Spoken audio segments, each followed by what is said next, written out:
Ready? Okay. Excited to be back. Good to see you all in person. Good to be back to a normal press conference, and really excited about the first week, first opportunity to get going. Home game with Louisiana Monroe. Look forward to seeing Terry Bowden. As I said in my tweet, my condolences to Terry and to the entire Bowden family. I had the pleasure of working at Florida State for 3 years and walked by Coach Bowden every day. Of course, it was a bronze statue of him in the front of our building, but walked past that statue every day. And if you're a coach or if you've been around this business, you have nothing but respect for Bobby Bowden, the Bowden family, what he's done. And it was an honor for me to coach there for 3 years and walk past that statue. So looking forward to seeing Terry. He has a great staff. Obviously, Rich Rodriguez being his offensive coordinator, and Zach Alley, his defensive coordinator, guys that have been around. Very, very good coordinators. So obviously, it's going to be a much improved football team, and we're excited about us and just us getting back on the field. Really excited to have the stadium at full capacity. So thank you to the fans that already bought tickets and that you're going to buy tickets and pack that stadium. And, we're really excited to get going. New offense coordinator for us. It'll be our first, obviously first true test. We've had some scrimmages, but to get out there and play a full game under a new system, it's exciting for all of us. Of course, defensively, expectations are high. We pride ourselves on continuing to play great defense, and we challenge our players to do that. So really just, like we always say, game one. Everybody's anxious. It's always a long off season, through the winter, through spring. Players busting their tail all summer. So everybody's excited to getting back out there. So, we're really can't wait to get going. I know there's been a few headlines this summer, and, as you know, we pride ourselves on having a disciplined football team, and we've done things as well as we can for a long time, and we'll continue to do that. We'll continue to do things right and have discipline on our football team. You know how Mitch Barnhart is and Dr. Capilouto. They do things extremely, very disciplined, and I appreciate them and appreciate their support, and I appreciate the university and the way they went through a thorough investigation and cleared our players, and the way they went about it and gave them a fair process. I greatly appreciate them. If I have any evidence whatsoever that our players are doing something that needs to be addressed, we have no problem with addressing that and disciplining our players. So we'll continue to evaluate that process and see how it plays out. We've been patient. Our players have been patient. And you have to trust the system. We that gets hard. Our players have been out a long time. They missed probably 13 weeks, 14 weeks of time on the field right now with this situation. So I have to believe in the system. During the summer, we brought in a speaker, Denny Butler, who spent time, exonerating wrongfully convicted people. And Edwin Chandler, who spent time on death row, was in there with us and talked to our team. It was very powerful. Really appreciate Chief Weathers, Chief Monroe. They were there as well, and very supportive and very comforting to our players that know it's not always personal. There's flaws in the system at times, and we have to trust that system, and we will. But I also stand by our players until I have the evidence that tells me otherwise. So I hope to have all the players out there, but I don't know. That's out of my hands. I mean, we'll see what happens, but we'll go from there. Questions? Mark, you're Coach, what is the most important message you want to get across to the players as you prepare for this Saturday? Well, there's many things that we need to discuss. As far as the biggest thing is early in the season, players want to do too much. They want every play is a touchdown, every play is a stop or a sack or whatever, and you fundamentally sometimes lose sight of things. And I was at my son's first game, and I noticed that with the high school it's the same way. You want the end result right now. And it was interesting. It just brought that to my attention right there, that it's truly about fundamentally, doing the things necessary to take care of your responsibility. Players always want to do too much too early, and that could be a problem. So it's truly one play at a time. Work on all the things we've worked on fundamentally, and trust your teammates and execute. It takes all 11 on every play, and sometimes early on it's not for a lack of want to, but you just have to be very disciplined to do the things necessary and count and trust on the people next to you to do their job. So it's, I always talk about primary, secondary. I always look at the linemen early. It's like they all want to do what they go make the big play, but you got to take care of your primary responsibility first and then go make plays. You were talking about wrongfully convicted people and examples there. Are you confident enough to bring any of those guys back at this point? I got to be careful in how I say it. I want to. I want to, but we'll see. The discovery situation, think out back in March. So I guess for a legal judicial system, what comes first, the recovery of the grand jury? Anyone superseding? Well, Lonnie, that's you asked me a question last week that I thought about afterwards as well, and it's hard for me. I have to, I have to respect the system, and I do. I completely trust our prosecutors. I completely trust our chief. They're not responsible for the investigation. So. I mean, this went on March. I want to say March 3rd, Tom. Early March. First week of March. March 3rd. So I don't know. I mean, it's hard. Again, I got to bite my tongue. I just know what's been done to our players. I'm not sure what's been done to others. Mark, I don't think anybody's going to point out that about COVID so long a little bit. What do you have any updated vaccination thresholds or anything? Where you got? We're past the threshold. Yeah, we're past 85%. Was that pretty easy to come by? Did you guys kind of start buying in, or was there a point in time they started buying into that? They wanted to do it. I wasn't sitting there selling it. I was giving them information and being factual with information and having experts talk about it and things of that nature. And guys want to play. They want to play football. You talk about unveiling a new offensive assignment. Will you guys script several plays to start the game, or are you even in favor of doing that? We have scripted in the past, so I'm all for what Liam wants to do, so. As a defensive play caller for a lot of years, I've done things many different ways, and I'll trust what he wants to do. But yes, there will definitely be some thoughts, and exactly, some of it depends on down and distance and things of that nature, but there'll be some things scripted, yeah. Mark, given the fact that you played 10 conference games last year plus the bowl, toughest schedule in the history of UK football, how does that help you coming into this year, if at all? Well, I'm not sure. Like as I tell you, every year is different. It's hard to go back to last year.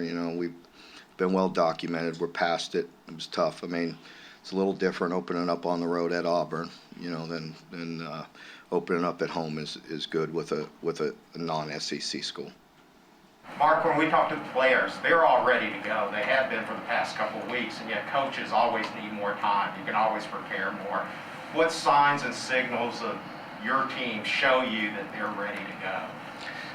I just like the way they've been approaching the entire camp, really focusing on the day and the process and trying to get better each and every day. Again, I know that's boring, but you can't have that end result. It's just like a game. Like I said, it's just like my son's game. I could just see it in them. Maybe we're supposed to win, but it's got to be this to this automatically. No, it's one play, one possession at a time. Everybody wants to get ahead of themselves, and we can't get ahead of ourselves. We got a week of preparation, and then it'll truly be one play at a time. I know, again, that's boring, but that's the truth. It's just the truth. Mark, in a game where you have a favor such as the opening game, there's a couple students who thought, at least in my opinion, is that sometimes that you come out and you play, just bland, for lack of a better word, bland game, so to speak. You just throw it all out there and give Missouri something to think about, have to work on. How do you approach that? Well, I don't think there'll be enough plays to run everything that we have, so it's a little bit of both there. The game is a fundamental game. There's plays that they know we're going to run. For us, it's a bigger challenge. With Rich Rod, being around for a while, being out last year, you're unsure which way he'll go. His son Rhett is a heck of a football player, knows his system, but Rich can go a lot of different ways. We have to look at. We go all the way back and watch Arizona. We watched Ole Miss. We've watched things that have hurt us that we think Rich can easily morph into. So we've had to do a lot of preparation for that. The same thing with their defense coordinator. He comes from Boise, but he has a strong Clemson background and hired guys from Clemson. So, we have to look at a lot of Clemson as well. So there's, a few more unknowns for us to look at, so we're, really concentrating on ourselves, but we're obviously every game is super important. We're not leaving anything in the bag. We're going to do whatever we have to do in every game to go win the game. But obviously we have a lot of different change-ups, as you take place throughout the year. Well, did you talk about the emergence of Eli Cox and what he's done? Eli just is, he kind of personifies what we like to be here in our program. He's one of those guys that just develops and just works and just gets better every day. And you got to love and respect that. He's extremely smart. He's very strong. He'll do anything we ask him to do, and he works at it. And so he's a great teammate and getting better. Mark, give an update on where Miguel Crowdis is in his recovery. Where what? Miguel, where he is in his recovery. He's not out there at all right now. So he's still, give you an update week to week, but definitely out right now. You got that depth chart shake up there last night with Chauncey and Marcus. Well, I guess what is the Marcus showing? We're still high on Chauncey, and DeMarcus has been a steady player for us as well. They're both very good players. They're both going to play. So we'll see. Mark, how have you seen, the other day Vince talked about Wandell came in and wanted to earn his spot. He wanted all his teammates to know it just wasn't handed to him. How have you seen him kind of embrace being the face of a program, all the pressure that comes around with coming home and all that? Well, he does that every day as far as,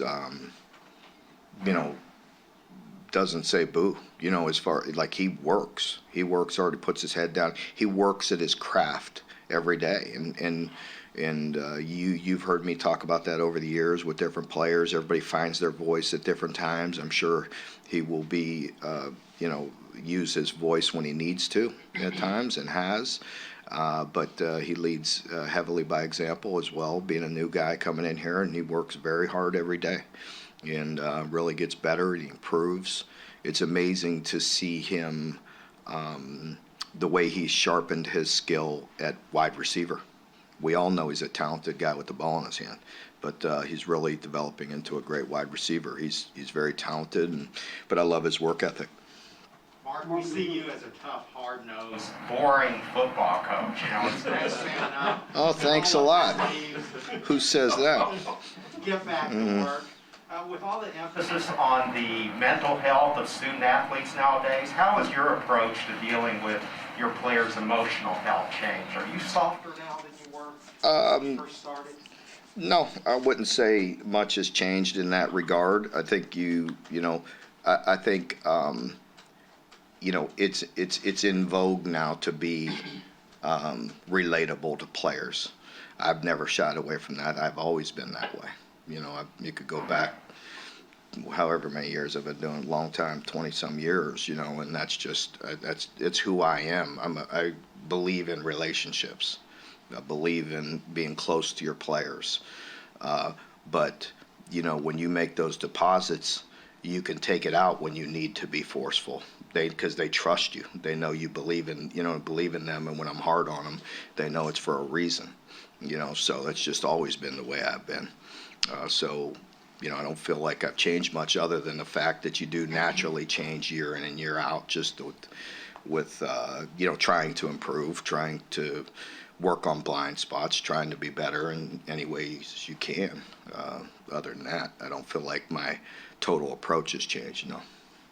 At the risk of throwing someone under the bus, how pleased are you with how the freshmen have come along, and who has impressed you the most? Yeah, I think the freshman class in general. What I like about them is we just feel like they're all going to be good players. When you recruit that many players, when you bring them in, you maybe have one or two that you feel like are far behind, and that's not really the case. This group is solid top to bottom. Going to be really good players. Some guys are going to help us, sooner than others. But very good, very talented. And, Jagger had an opportunity to run some with the ones. And I was happy to see that, because sometimes when you're communicating and you're with older guys, it brings you along faster. And especially when you play inside there, like I told you before, the closer you get to that ball, the faster things happen. You play center and you play guard, things happen quick, man. There's a lot of things going on very, very quickly, and that sometimes could take some time. Tackle, the further you get away from the football, it's still very hard in skill. You got to be very skilled to do it, but sometimes mentally it's a little easier approach. And so, Jagger's a guy that's really come along, and all the other guys we've been talking about, done well. Mark, can you talk about the punting part of your special teams? Talk about Yeah, Wilson's been a little bit dinged up with his back, but he's he'll be back out there today, and hopefully he'll be hitting the ball well. But Matt's been around for a while, so Chance will continue to do the kickoffs, and Zach will still be the kickoff return guy, and punt return will rotate. Both of those guys are very good. With obviously Wandell and Josh are both really good return guys. Mark, what did you learn about Neil from working with him that maybe you weren't aware of when you hired him? Well, I don't know what I've learned. I mean, good question there. Let me be a little more direct. Quit bouncing around there. I think one thing would be I appreciate his relationship, the way he communicates with the players. I really like that. I really like his energy. He's very believable. He's very positive. Players relate to him, and that breeds confidence. Within the offensive room. Is the run game, we've talked a lot about throwing the ball and everything this offseason. What does that look like? What are you expecting that to look like compared to past year? I mean, we've obviously gotten used to seeing you guys run the ball really well, but in what way, how will that maybe look different? You want to just forward this to the? I mean, it'll look a little different.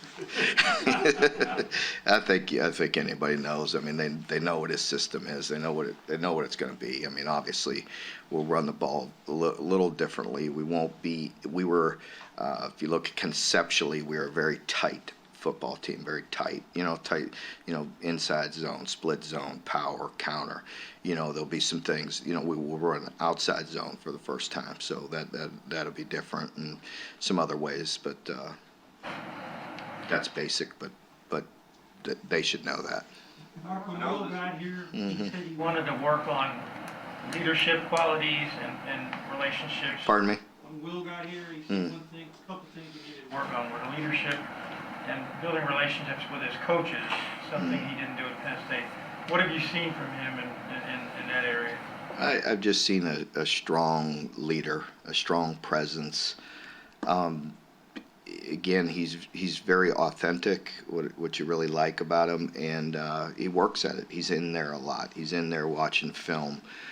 You know, a few times this summer when we've had recruits on campus, or he happened to pop in my office, and just watching him interact with other people, watching him interact with recruits, parents, anybody. He's you know, handles himself like a grown man, and you know, so you need that out of your quarterback. You know, so he's very strong. I know we talk a lot about the new things, but you've done this now 9 years. Do you still get the nerves, excited, jitters, whatever? Do you still get that feeling going into the season opener? Definitely. I think the opener is always a bit different. You've probably heard me say that for 9 years, but it's true. I think the opener is different because, you know, there's a lot of anticipation. There's a long time. Again, you know, you don't know. You know, you have a good feeling what your team is. You know, you work with them every day and you know them, but until you get out there and do it, you know, then it settles you down. You kind of have a better idea. You know, where do we need to work on? You know, what things are we doing good? Let's build on the good things. Let's improve on the other things. And you get caught in the moment of getting better. You know, once you start. Early on, we've been going at this, you know, for a long camp, and you're kind of anxious, and you just kind of want to see what your team really is. So those nerves are the anticipation, I'd say, more than nerves, you know, are always there. I think I'm very excited.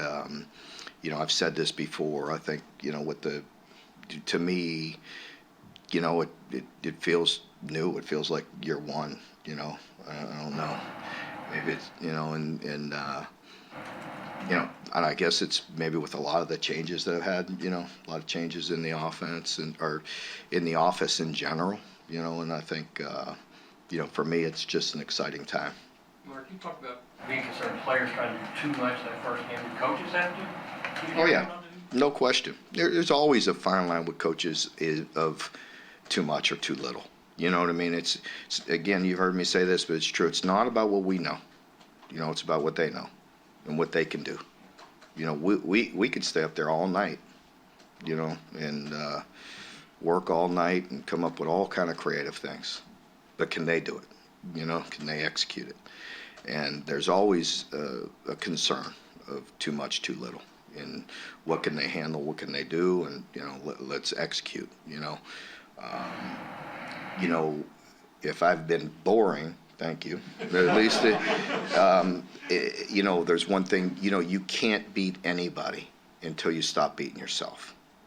You know, you can't beat, you know, and so the bottom line is winning, you know, so, you know, things that look pretty and fancy are good for writing about. Winning football games is another thing, you know, and so.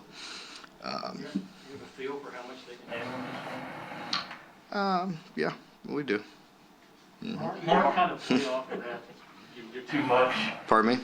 to play off of your too much, too soon thing. When you've got a new quarterback, obviously looking to impress the first time out, big arm, is there any concern there with, you know, him being too amped? Absolutely, but I have confidence in him.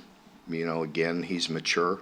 You know, he'll be coached well, and I have confidence in him, you know.